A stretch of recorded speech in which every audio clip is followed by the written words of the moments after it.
Здравейте! Вие сте с поредния епизод от сериала БНТ на 60. В програмата тази вечер дуопластик, Сиси Боата, шведките и фолклорен състав. Шегувам се, разбира се. Това беше епична реплика от култовия български филм "Опасен чар" от далечната 1984, многократно излъчван по Българската национална телевизия в последните 3 десетилетия. А в програмата и тази вечер при нас спомени, любими лица, незабравими кадри от фонда на Първа програма и един бляскав 60 годишен юбилей. И само да припомня, Сиси Боата в "Опасен чар" излезе без боа, защото змията се оказа избягала, а и всъщност не била боа, а смок. Такива бяха времената, сурови, но забавни. Подтегляме.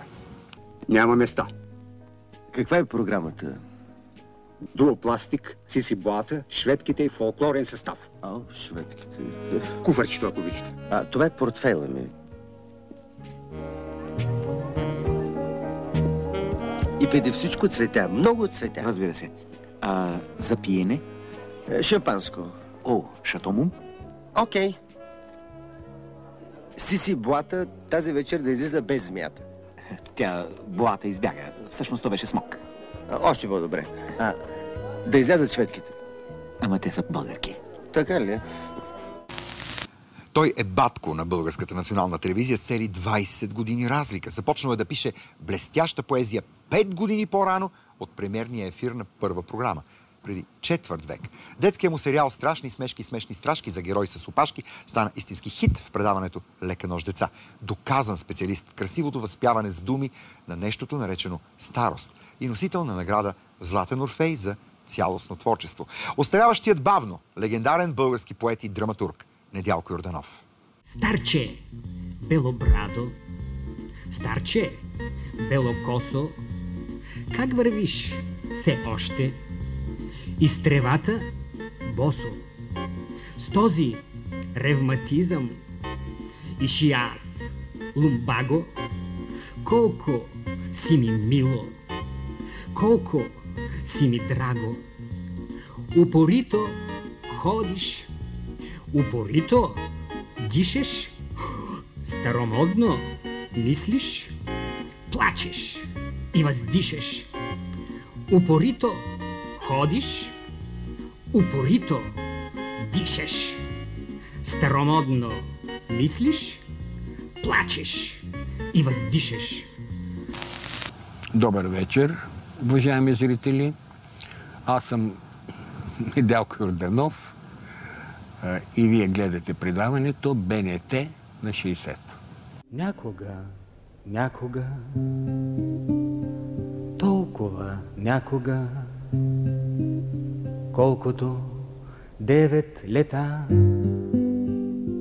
на някаква уличка, с няколко думички, спряме веднъж любовта. Беше наистина толкова истинска, колкото може да е. Слънцето весело, старата есен, старото тъжно небе. Весели есенни кестени блеснали ръсеха светли следи. Златни, квадратни, невероятни изгряваха редом звезди. Някога, толкова някога, колкото 9 лета. Да. А всъщност се запознахме преди 20 лета в това студио. В второто предаване "Чай", след като първото завърши с "Не остарявай, любов". Това стихотворение е много хубаво, но се питам, остаря ли любовта? И ако не е толкова остаряла, защо днес е ужасно гримирана? И ролята е не просто изтъркана, а зловеща. Не искам да бъда толкова краен. Аз съм писал, да кажем, половината от моето поетическо творчество е посветено на тази тема любов. Като почнем "Не остарява любов", "Здравей, любов", "Къде си, любов", "Усмихни се, любов" и така нататък. И дръж се любов. И дръж се любов има. И това ли помниш? И дръж се любов има, да. Дръж се любов, още малко остана. Малко остана. Верно. Виж какво. Любовта няма начин да загине. Тя не може да се смени с омраза. Омразата може на моменти да наделее, но в крайна сметка любовта винаги побеждава, защото човечеството иначе ще загине. Човечеството се крепи на любовта. В крайна сметка, защото иначе, ако омразата е по-силна от любовта, ние ще се самоубием. Ще има... Ето виж сега какво става в момента. Когато излъчваш това предаване, то ще мине и кой знае как ще мине, не знам. Но ето сега сме сякаш на ръба на войната. Омразата. Господи, момента. кой ни наказа с толкова дива омраза? Бог да пази България в тази безумна лотария, за да изтегли билета, в който се крие късмета. Всеки в днешните кризи пази и двете си ризи. Господи, кой ни наказа с толкова дива омраза? Даже света го духа, вятъра го издуха от всичките нас до един. Амин.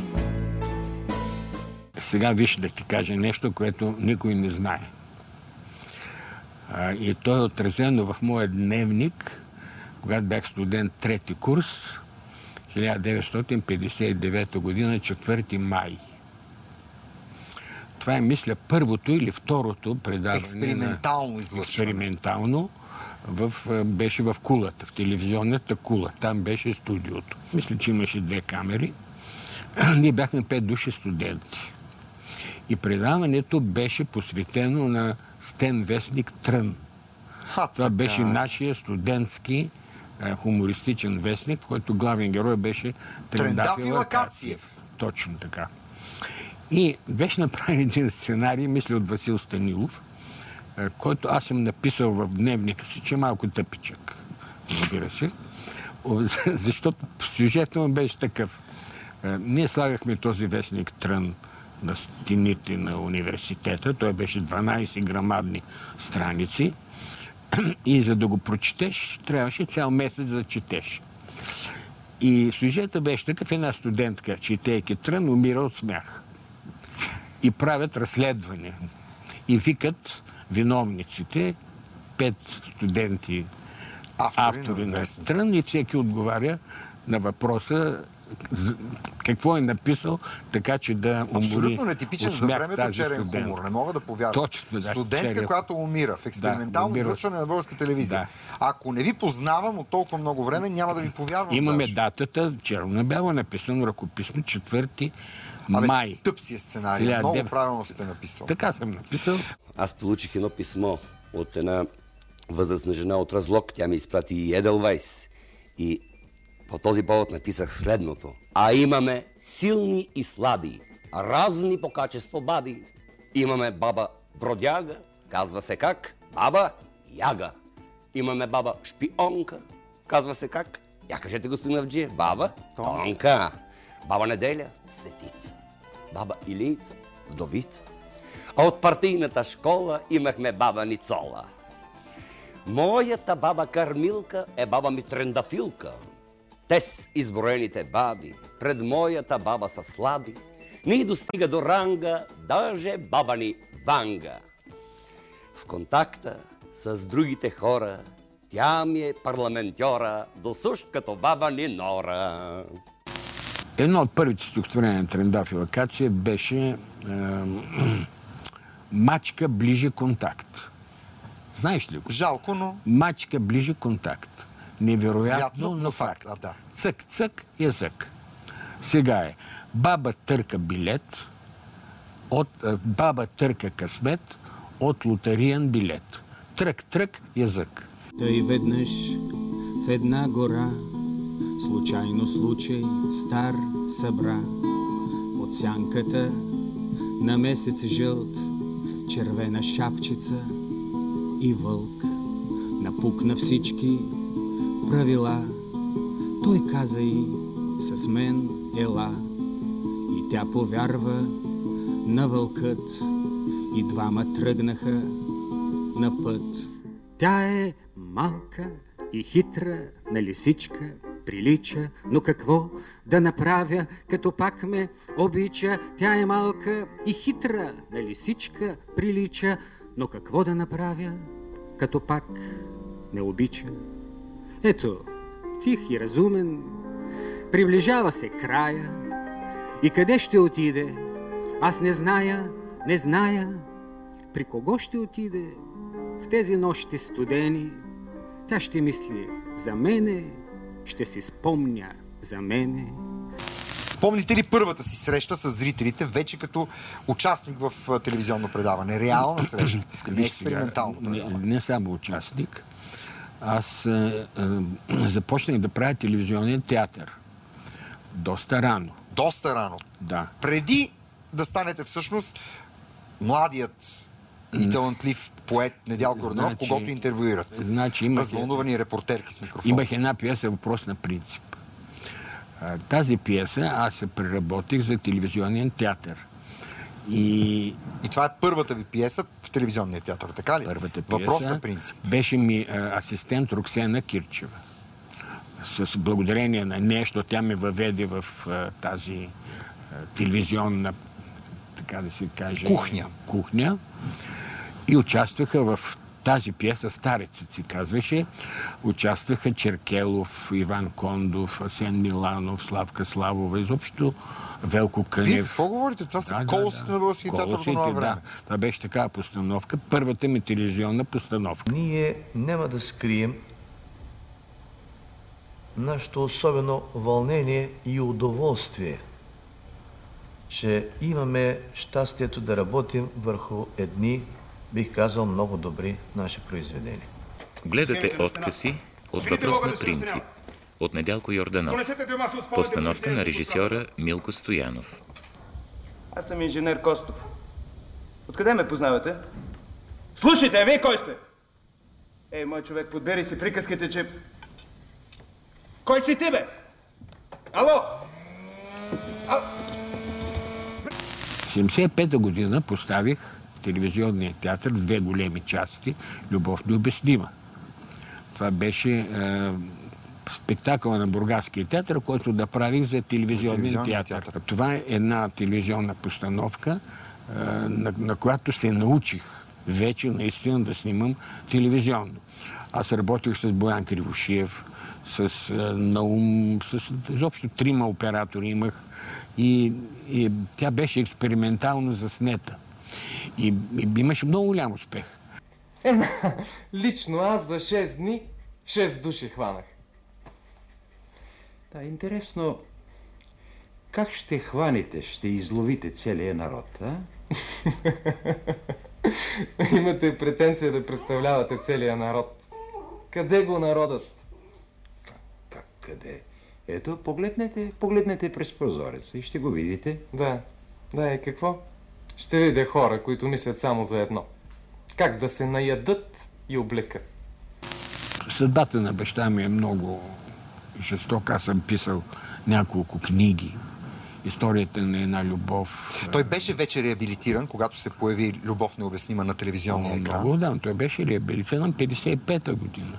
Той беше убит 1947. Беше осъден на смърт 1944 от фашистите. Беше убит 1947 от своите. Правиха грандиозно погребение. 2 години след това го обявиха за роден враг, предател. Мен при цялата дружина там ме развенчаха. Беше жестоко време, но 55-та година го реабилитирах.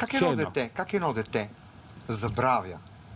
И може ли да забрави едно дете това, че му свалят пионерската връзка пред цялото училище? Не пионерската връзка, бях дружинен председател. И казаха: "Недялко, дечко", как тогава, няма да бъде повече дружинен председател, тъй като баща му е народен враг и предател. Пред цялото училище? Да, пред цялата дружина. Така беше това. Но да го оставим. Забравя ли се? Ами аз съм го написал и... И останало там страниците на биографията ви. Да, аз съм го написал това. Всички, татко, баба, мама, гледат цялата програма. Ляга и мамина душица, свърши лека нощ дечица. Майка ми така разправя, аз пък сам ще си направя телевизор с дълга жица, но без лека нощ дечица. Той ще бъде най-голям и ще си го гледам сам. Ще му закова с пирон един черен телефон. Знае номера дори 21583. Ало, имаме повреда, телевизора не гледа. Ще натисна бял бутон и ще се покаже слон. Самия вие водехте лека нощ деца много дълго време. С водещата Яна. Водещата Яна. Верно е. Това бяха 3 сериала. Това бяха супер съвременните Петя Човек и Чичко Филипов, само че водещата Яна и Недялко. Да, това беше Страшни смешки, Приключения опасни и Вълка срещу козата и Трите и козлета. Като в Страшни смешки и Зайка Стоянчо, знаеш ли кой играеш? Айде те. Мишо Билалов. Та-да-да-дам. Мишо Билалов Джаро. Играеше Зайка Стоянчо. Зайка Стоянчо. Например.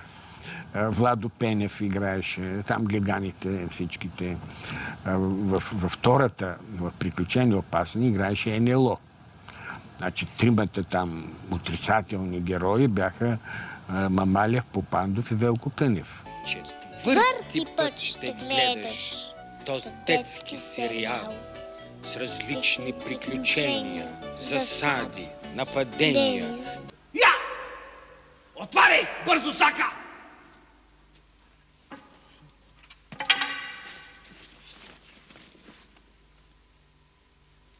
Ние в кражбата сме спецове. Казай! Той какво е? Кецове. Мецове? Какво е той? Хули, бързо ги обори. Давай тука двата меца. Мецовете са на меца. Първи мец и втори мец. Аз по мечките съм спец. Ние сме местни обитатели. Скивай, ние сме ти приятели. Кечо, Пенчо, Илия. Продължавам да се крия.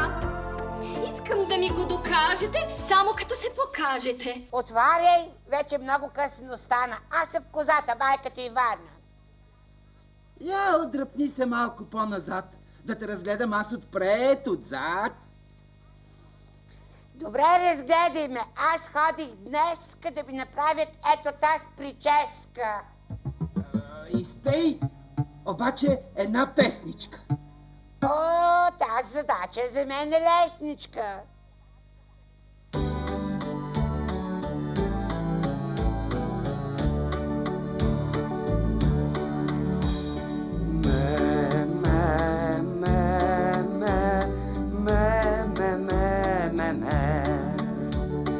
Аз съм самотна козица, с трите си малки дечица, хапвам си росна тревица, пия си рядка позица. НЛО. Да. Огромна част от стиховете на песните на НЛО са ваши огромна стихове. част, 17. Еми, да, това са тоталните им хитове. Значи, вие и Живко Колев делите славата на НЛО. Да. Плаши ли ви обаче това, че тези текстове са актуални и днес? Какво да ти кажа? Има много неща, които страшно ме потискат, които стават и днес и продължават. Но аз съм човек, който е свикнал, въпреки всичко, да търси доброто. Да търси... Защото хората, българите, аз обичам българите. Аз съм написал, преди 10 ноември не бях написал нито едно стихотворение за България. Това беше, защото беше конюнктура. Защото тогава се напреварваха кой да бъде по-голям патриот и да пише за България. След 10 ноември, когато България стана толкова нещастна, толкова потисна, толкова бедна, толкова унизена, България стана моя тема. Една от основните теми на моята поезия. Карат ме днес Мерцедеса по-руски Два бодигарда и всеки с пищов. Гледам, отсреща продава закуски моята първа голяма любов. Беше момиче с богата фантазия, пълна отличничка, супер талант. Десетокласничка в 8-ма гимназия, аз бив затворник и хулиган. Ваня се казваше, казвах Иваничка, ходеше с дънки и къси поли. Тя в сърцето остави ми раничка и тази раничка още боли. Беше през зимата, срещна ни случая, моето каже ни запозна. И на тавана след кратко проучване аз я направих зряла жена. Ала баща и го хвана амбиция, как да опази детето от грях. Даде адреса ми, дойде милиция и опандизен отново лежах. Какво беше написал Трендафил Акациев на 10 ноември? Спях си в моя мек креват, то пък станало преврат. Тръгвайте, сестри и братя, да отидем на превратя. Става всеки от кревата и отива на преврата. Вика слава на преврата и обратно в кревата. Славна дата, светла дата. От кревата на преврата, от преврата в кревата. Това беше написано. А вие лично, как днес си спомняте за 10 ноември? Беше много смешно, защото имахме премиера. Него ден. И аз така се вълнувах, защото ще излезе премиера. Какво? Една руска пиеса, не е моя постановка, на Румен Велев, от младите ми режисьори тогава. И дойде при мене към 4 часа някъде официалният отговорник от Държавна сигурност за театъра. Тогава всеки театър беше прикрепен, който стоеше в кафенето, играеше шах и слухтеше. И пишеше после какво говорят артистите, какво що. Но беше официално. Дойде при мен да ми извика да страна много тихо. Така огледа се наоколо и каза: Другар Йорданов, да знаете, че Тодор Живков падна. Пак се огледа така наоколо. Аз казвам, какво? Викам, кой падна? Тодор, по-тихо. Към Тодор Живков ли падна? Викам, как падна? Откъде е падна? Моля ви се. Та така научих. 10 ноември. Стара къща, стара ограда, стара круша до стара врата. Стари баба и дядо, старо село на край света. Тя преде, той до нея похърква, прекопал половин пахча. Мучи крава в разбитата църква, дето старият поп ги венча. Мили Боже, каква идилия, съска гъска пролайва псе. Чака цялата градска фамилия коледното прасе. Той се вдига тихо по бържа, докато цепи дръвца. Тя на огъня ще му изпържи от полуга 2-3 яйца. Ще ми отговорите ли сега вече на първия въпрос? Кой беше той? Остаря ли любовта? Как е гримирана днес тя във вашия живот? Ами, какво да ти кажа? Става все по-истинска. Това е интересното. Като се върна назад, сега се казва, сега е най-истинското. Защото били сте заедно, но не сте си давали сметка, че има край. А сега сте заедно и заедно вървите към края, обаче си казвате, то няма край всъщност. Това е сега нещо, което ме така вълнува непрекъснато и такъв куриоз. Никога не съм вярвал. 2 точки в безкрайността. Никога не съм очаквал, че е възможно вече 2 години, всяка сутрин, аз да публикувам по едно стихотворение във Фейсбук, много от които са нови. Излезе първо една книга 67 сутрини, където 67 сутрини поред съм публикувал нови стихотворения. След това излезе Сребърна любов с 125 нови и сега ще излезе Пепел ми на езика, се казва, с 45 нови стихотворения. Аз цял живот ли съм писал толкова? Да сте жив и здрав. Бързам, защото наистина няма време, да знаеш. Не остарявай любов в телата ни топли слети. Ах, неуверена нежност още в очите ни свети. И подозрително блясват шпаги от минали страсти, звън нерешителна битка за невъзможното щастие. Не остарявай любов, толкова страшна и дълга. Опроверганото време ляга унило на хълбок. Нека все тъй да гризеш на надеждата острия залък. Късно е вече да спреш, рано е да се прощаваш. Не остарявай любов, чуваш ли, много те моля. Кой те гримира така в тази изтъркана роля? Кой в този смешен костюм глупаво те облякал? Всичко е само игра, всичко е само спектакъл. Младостта си отива, пие чаша коняк, незаконно щастлива край бургаския бряг, изпотена от ласки, цяла в пясък и сол. Младостта си отива с песничка в си бемол. Младостта си отива и дори без тъга. Няма даже емоции. На къде, до кога? Може би до тогава, до когато умрем. Младостта си отива не съвсем, не съвсем.